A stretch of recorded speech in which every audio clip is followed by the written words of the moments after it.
Hello everyone, Assalamu alaikum. My name is Nulfa Yasmin. My channel name is ইতি সরকার।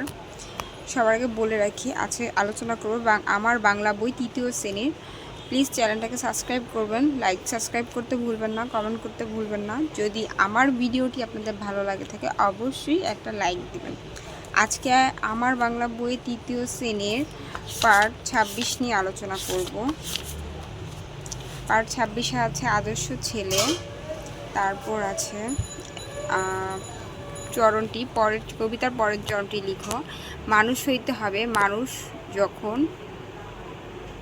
মানুষ হইতেই হবে এই তার বোন, তোমরা মানুষ হলে দেশের কল্যাণ হবে। প্রশ্ন উত্তর। ক নাম্বার, কথার চেয়ে কাজে বড় হতে হবে।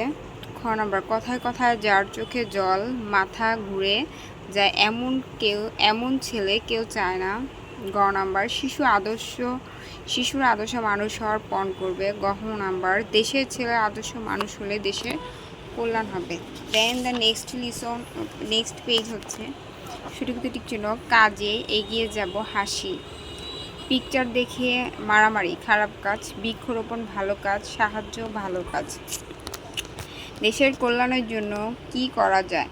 আদর্শ মানুষ হব, আমাদের চারপাশ পরিষ্কার রাখবো, কেউ বিপদে পড়লে তাকে সাহায্য করব, দেশের কল্যাণের জন্য বেশি করে গাছ লাগাতে হবে। পার্ট নাম্বার 27, মুক্তির যুদ্ধে রাজারবাগ। 1971 সালে এদেশ মুক্তিযুদ্ধ হয়। মুক্তিযুদ্ধেও জাদুঘর ঢাকায় অবস্থিত। স্বাধীনতা মুক্তিযোদ্ধাদের অবদান সর্বোচ্চ। শত্রু এলে বাঙালিরা অস্ত্র হাতে লড়তে জানে, বাঙালিরা 9 মাস লড়াই করে বিজয়ী হয়। তারপরে হচ্ছে শূন্যস্থান, মুক্তিযুদ্ধ পরিপাটি পোশাক সাধারণ। প্রশ্ন উত্তর। ক নাম্বার, রাজারবাগ পুলিশ লাইন মুক্তিযুদ্ধে বাংলাদেশের পুলিশ সদস্যদের বীরত্বের স্মৃতি বহন করে। খ নাম্বার, 1971 সালের 25শে মার্চ রাতে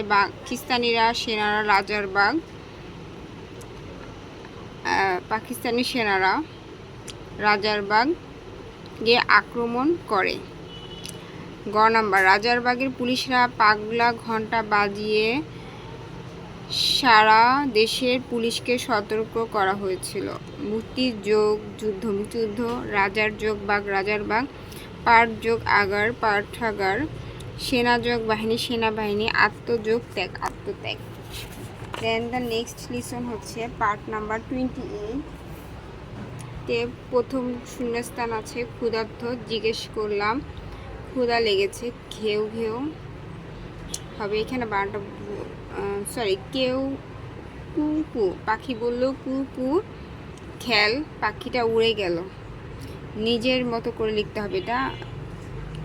মানুষ প্রকৃতিকে ভালোবাসে, প্রকৃতির সঙ্গে মানব মনের এক নিবিড় টান রয়েছে। চাঁদ, সূর্য, নদী, বৃষ্টি, পাখি, জ্যোৎস্না, রাত সবই প্রকৃতির অনন্য উদাহরণ।